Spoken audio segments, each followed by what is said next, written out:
अस्सलामु अलैकुम वरहमतुल्लाहि वबरकातुहू। सामीन और नाज़रीन, जैसे कि आप जानते हैं कि पूरे जम्मू कश्मीर में एग्जाम्स का सिलसिला अपने पिच पर चल रहा है। आजकल पटवार हो या नायब तहसीलदार का एग्जाम, उसमें हमें उर्दू को एक ज़रूरी मजमून के तौर पर पढ़ना है, समझना है, पास करना है। तो इस सिलसिले में जो पटवार का सिलेबस है, निसाब है, उसमें लेटर राइटिंग एक अहम मौजू है। आज हम बात करेंगे लेटर राइटिंग पे। पहले हमें समझना है कि लेटर और एप्लीकेशन में क्या फर्क है। जिस तरह से हम इसको लेटर को हम उर्दू में खत बोलते हैं और एप्लीकेशन को हम उर्दू में इंग्लिश में दरख्वास्त बोलते हैं। खत उस तहरीर को कहते हैं जिसके जरिए से हम हालात वाक़ियात, ख्यालात, ख्वाहिशात, जज्बात को दूसरों तक पहुंचाते हैं, दूसरों को आगाह करते हैं और उनको हम अपने हालात वाक़ियात के हवाले से शरीककार बनाते हैं। जो लेटर राइटिंग होती है, जो खत होता है, इसको हम मुख्तलिफ हिस्सों में तकसीम करते हैं। इसमें रस्मी खत, उमूमी खत, कारोबारी खत और सरकारी खत जो है अहम हिस्से हैं। इसमें हम देखते हैं कि रस्मी खत हम किसको कहते हैं। रस्मी खत हम उस खत को कहते हैं जो हम अपने दोस्तों, रिश्तेदारों, अहबाब को लिखते हैं। इसके अलावा हम अगर उमूमी खत की बात करें, ये हम निजी तौर पर लिखते हैं।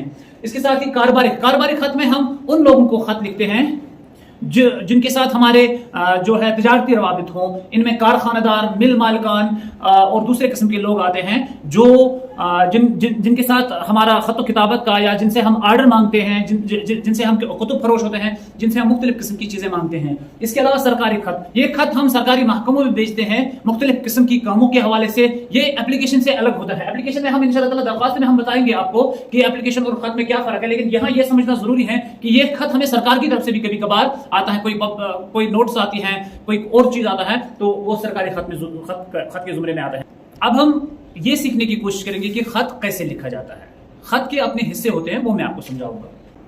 खत में हमें इन 5-6 चीजों का ख्याल रखना होता है। सबसे पहले मकाम रवानगी, जहां पर हम मकाम रवानगी लिखते हैं कि जिस जगह में हूं उस जगह का नाम लिखना है। ठीक है, मिसाल के तौर पर मैं बीरवा से खत लिख रहा हूं।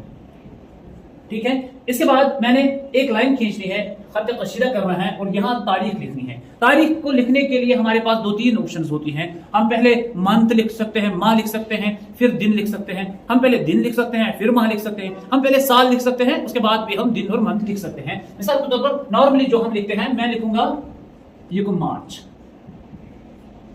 सन 2024 ईस्वी। ठीक है, इसके बाद मैंने लिखना है अलकाबात। हम किसको खत लिख रहे हैं, जिस तरह मैंने अभी 4 खतूत के 4 हिस्से बताए हैं, हमें यह देखना है कि हम खत किसको लिख रहे हैं। अगर हम अपने वालिद साहब को लिख रहे हैं, हम लिख सकते हैं मोहतरम व मुकर्रम।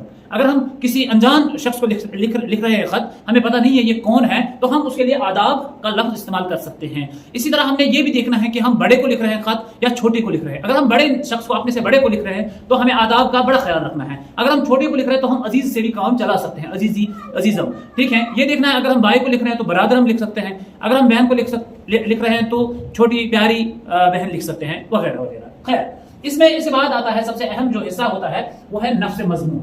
ठीक है, नफ्स मजमून में हमें असल बात कहनी है। लेकिन खत में हमें एक बात का बड़ा ख्याल रखना है कि जितने मुख्तसर अल्फाज में मैं अपनी बात कह सकूं उतना ही बेहतर है। जितने कम से कम अल्फाज का मैं इस्तेमाल कर सकूं उतना बेहतर है। इसमें नफ्स मजमून जो होता है, इसमें मैं अपनी बात रख रहा हूं कि मुझे किस चीज के लिए खत लिखना है, जिसको मुझे लिखना है किस चीज के लिए लिखना है। क्या मुझे हॉस्टल के लिए पैसे चाहिए, क्या मुझे फीस भरने के लिए पैसे चाहिए, क्या मुझे बाबा से वोटर कार्ड मांगनी है, क्या मुझे अपनी बहन को नसीहत करनी है, क्या मुझे अपने भाई को नसीहत करनी है कि आप वगैरह वगैरह, जिस तरह के खुतूत होते हैं। या क्या मुझे किसी कुतुब फरोश को लिखना है कि मुझे किताबें चाहिए, मुझे किताबों को ऑर्डर दीजिए। या मुझे किसी मिल मालिक को लिखना है कि मुझे ये अशिया की दरामद जरूरत है। इसके बाद जब हमने ये लिखा, ये 2-3-4 लाइन्स का होना चाहिए, मुख्तसर, जितना भी कम हो उतना अच्छा है, उतना चीजें जचती हैं। इसके बाद हम इख्तिताम करते हैं। इख्तिताम में हम क्या करते हैं? इख्तिताम में हम अपने बात को खत्म करते हैं।